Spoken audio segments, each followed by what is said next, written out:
to adjust it. This power here is coming from our machine, and you can see that we only use 3.5 amps coming in. Power filter. You can switch off the lights if you want.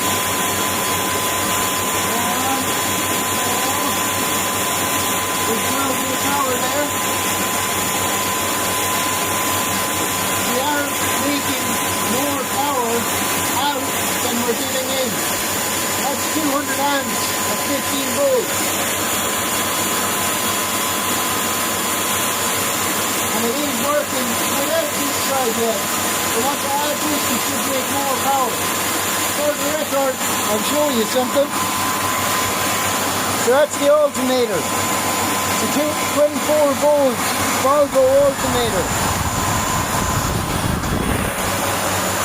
That battery is only igniting this switch here, which gives us the power here and here. That's the power goes to this motor, which is helping the system and nearly turning it. That's the main AC motor. That's the pulley wheel. Pulley wheel's made out of an old washing machine. The idea of that is to take off when there's a load on the system. This helps it without just bogging it down.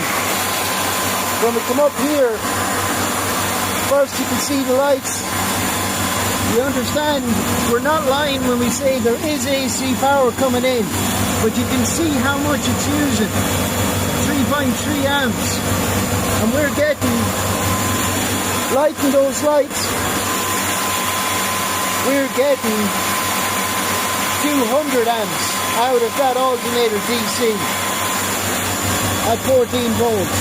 Because we're only using a 12 volt battery, if I jump it up to 24, we'll get more.